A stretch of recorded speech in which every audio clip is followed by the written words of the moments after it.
Hello and welcome back to another Warcraft story time. And I'm really sorry, I do have to apologize for not uploading an episode in such a long time. And yeah, hopefully I can do this thing a little bit more often.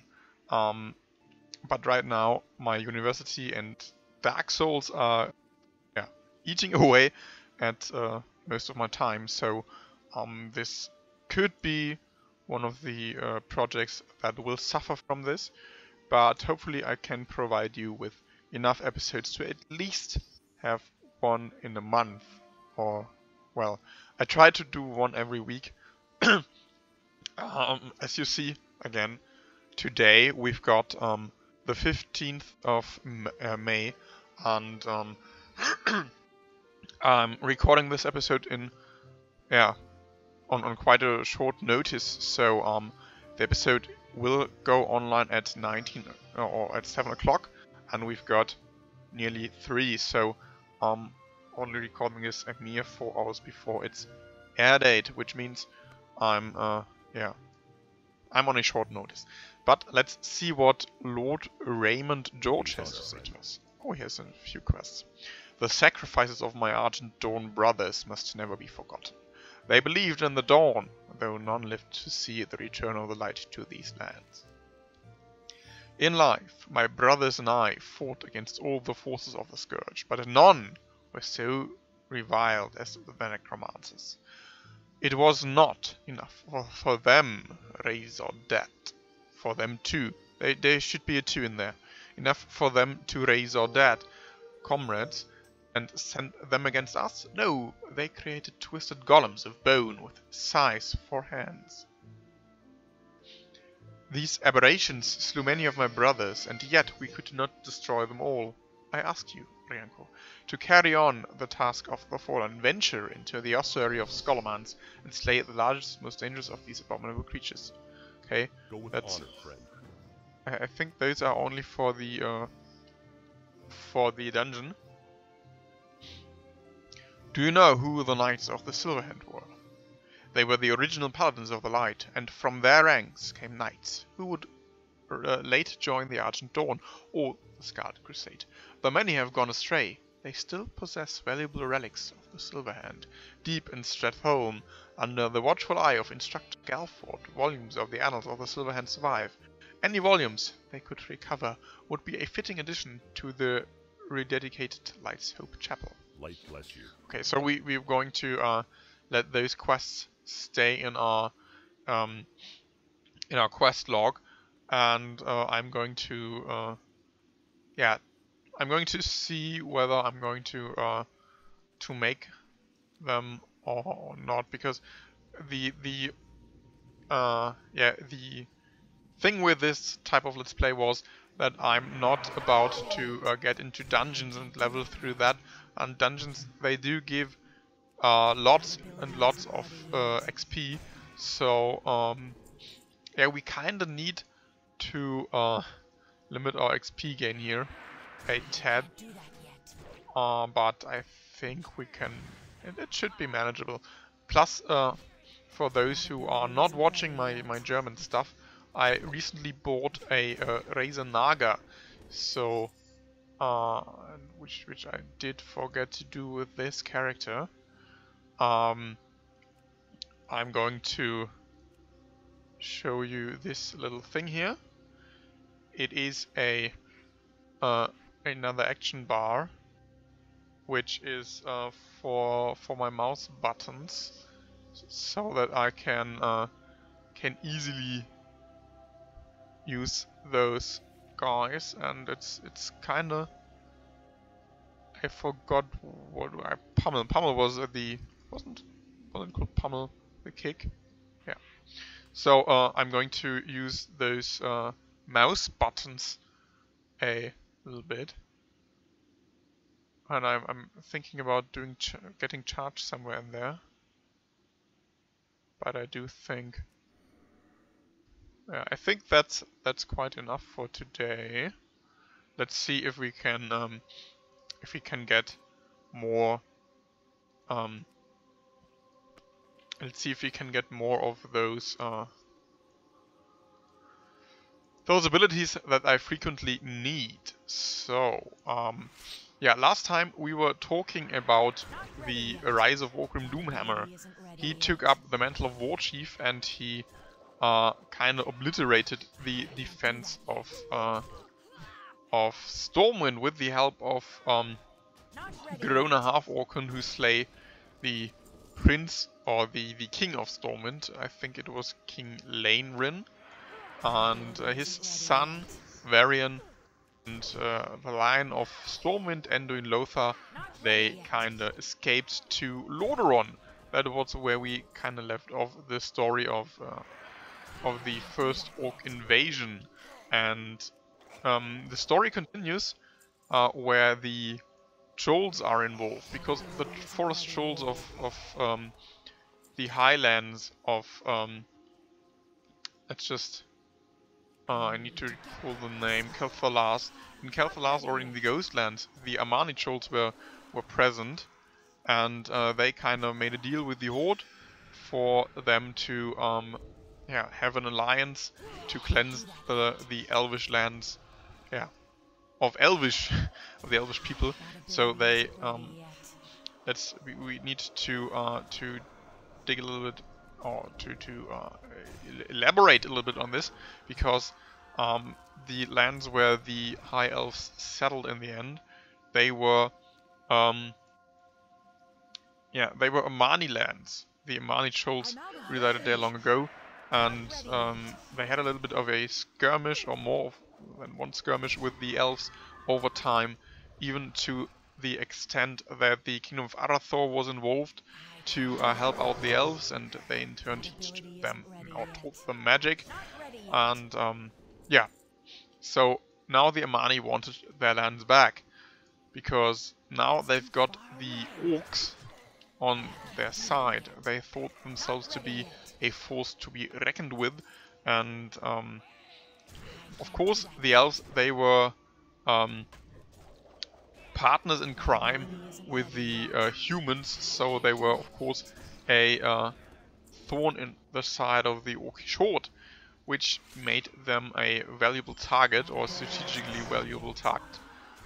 So they kind of helped out the Amani trolls, and with their combined strength they drove some of the forces of the elves back, and even managed to lay siege to Lordaeron, where with the help of a certain lord of the Alterac Valley, they managed to slip past most of the Outriders and stuff, so they were kind of cut off from their armies, and the siege of Lordaeron began. Okay, come on. Yeah, I was confused. Come on. I hit all the wrong buttons. Why did I just... Okay. Doesn't matter.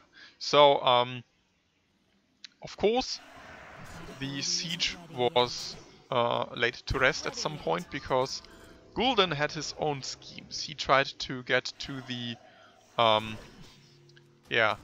Tomb of Sargeras, where he believed to find incredible power, which he kind of did, but he died for it. So that's not a good deal, I think. Buried blades. Is there anything else I need to do here? That ability isn't ready yet. Just checking. Doesn't seem like it. So when oh yeah, I need to kill those. The cultists. Right. So when Gul'dan left, Orgrim Doomhammer, who was all for the Orcish Horde to get back to its roots of honor and stuff, so he was all about that base. He kinda sent some of his troops after Gul'dan to confront him and to slay him, to regain some of the honor the Orcish Horde had possessed during the first formation of the Horde. So yeah, that was strategically seen a failure, because with less forces he had a problem of maintaining the siege, and at some point the defenders, they overtook their attackers and managed to drive the Horde back to a final battle, which was at Blackrock Mountain, a a stronghold for the Horde, because of course there was a orc clan that was called the Blackrock Orcs, yeah, Blackrock Orcs, and they saw this as a sign that that good tidings were coming, or a good omen. They kind of saw this as a... No, I just wanted to loot. Okay, never doing that again. So, where am I? Okay, right beneath Acarus. Right. So, the orcs, they were defeated and driven back to Blackrock Mountain, where Anduin Lothar and Orgrim Doomhammer, they clashed. And Orgrim Doomhammer thought that by defeating Anduin Lothar, who was the man in command for the Alliance soldiers, he thought that if he could kill this one guy, the army would soon falter and crumble. He thought to obliterate their morals and send them running. But instead, when he slew Anduin Lothar, the opposite happened. Because of a paladin whose name we've already mentioned, he was Turelion, the Lightbringer, one of the paladins who were trained to, or one of the priests who were trained to become paladins. So he was one of the early members of the Silverhand, and he had been asking himself how he could defend the actions of the orcs, or of his countrymen towards the orcs, because he was taught that the light united all manner of life under the sun of Azeroth. So this was an ideology that clashed with the orcs, because he couldn't fathom how someone who was touched by the light could be so evil and so eagerly slaying innocents. So he overheard Orgrim Doomhammer in the fight with Anduin Lothar saying that the homeworld of the humans would belong to the orcs soon, and he said it like this. He said, your world will soon belong to us.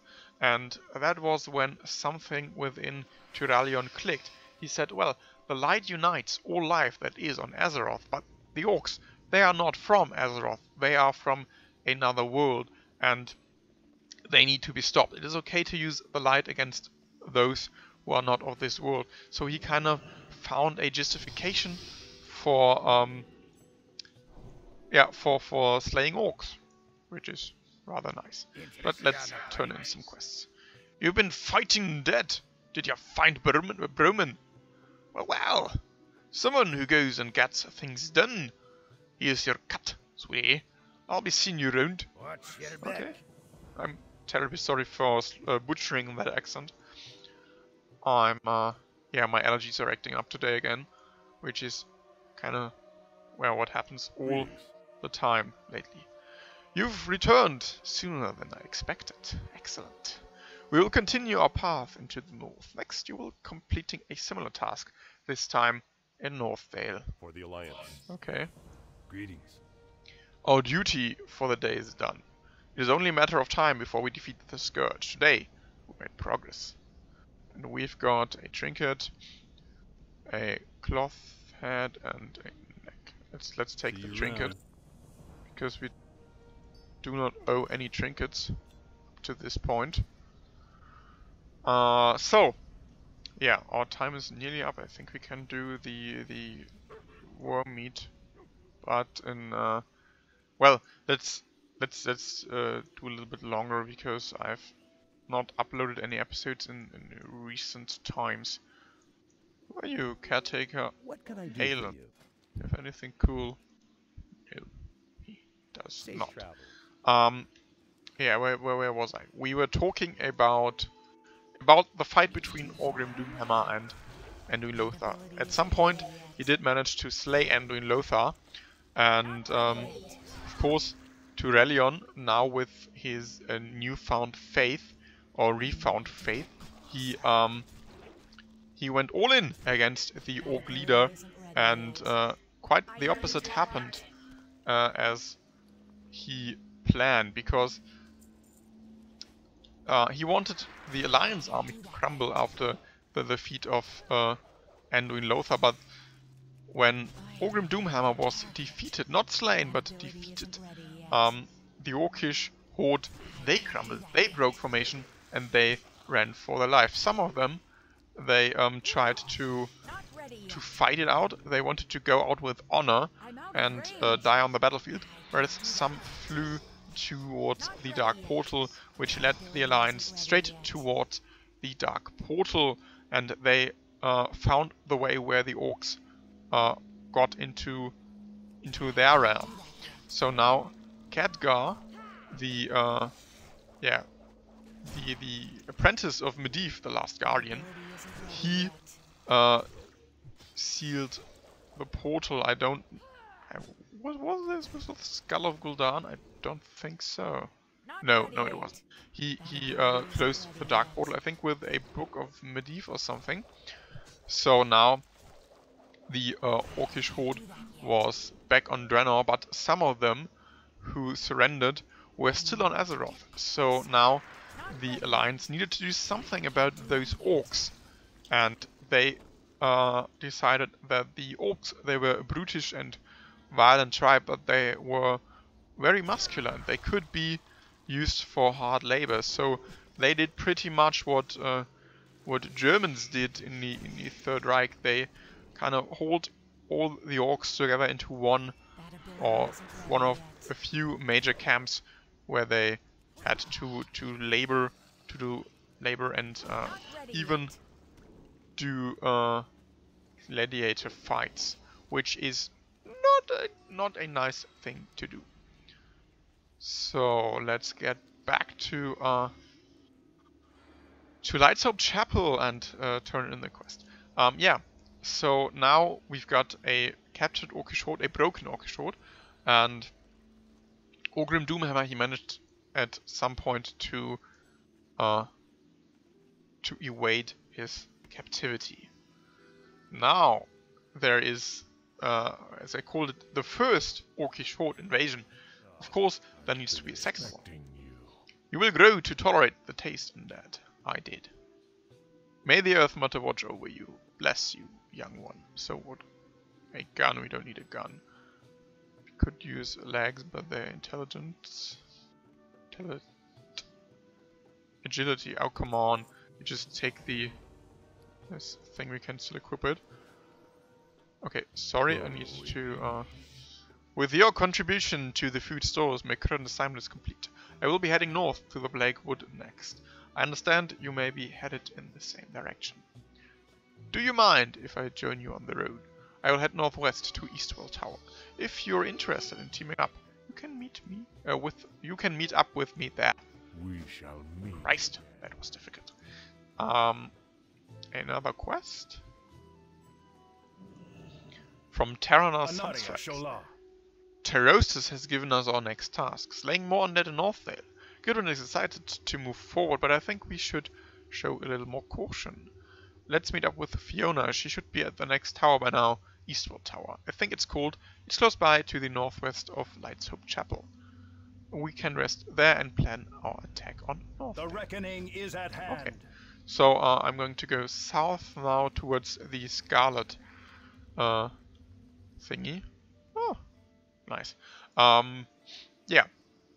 So the Orcish Horde, they tried to invade another time. This time under the guidance of one called Ner'zhul, who kind of redeemed himself. He was a shaman once, and yeah. Did I talk about the Death Knight?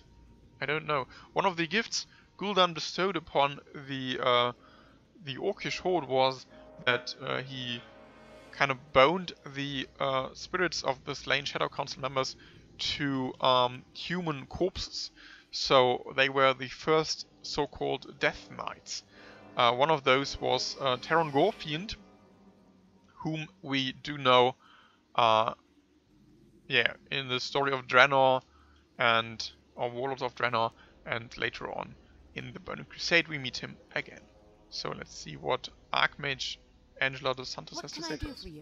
A warrior! Just what we needed! Your arrival couldn't have been more timely. We were only given 100 men to complete this mission, and we are already down by 1. Our scout was sent into the enemy strongholds to clear out some of the guards that patrol the area, and to send off a flare so we could enter with a coordinated attack. Our 99 remaining men lie at the ready, waiting for that flare. I need a talented warrior like you to sneak into Tyr's hand, take out as many of their guards as possible, and then set off that flare. Are you up to it? Farewell. Of course I am. Come on. Of course I am. So,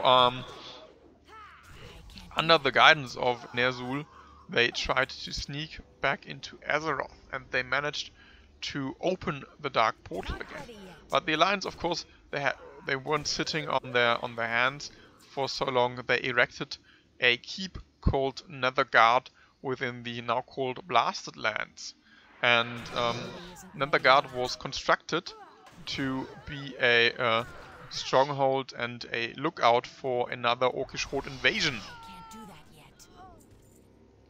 because they were kind of fearful that the Orcs would return, which of course they did. So now, what was the plan of Ner'zhul? He thought that, well, Azeroth might not be ripe for plunder, but there should be some worlds that could be dealt with easily to give the Orcs a new home and a new source of food and stuff. So he rallied together most of the Horde, even the Warsong tribe, under the leadership of one called Grom Hellscream. I'm sorry, my voice is cracking a little bit today. And Grom Hellscream, he is kind of famous right now for what he did, and yeah, he was also famous back then. Okay, I think we can leave it there right now. We can talk about the invasion another time. Hopefully I'm able to get where I need to without being slain. And the quest gear is down there. Nice. Yes, he's slain. Okay. So let's see if I can get myself to safety. I can. And then we'll see each other again in the next episode, whenever that will be. Hopefully next Sunday. See you then. TTFN. Tata for now.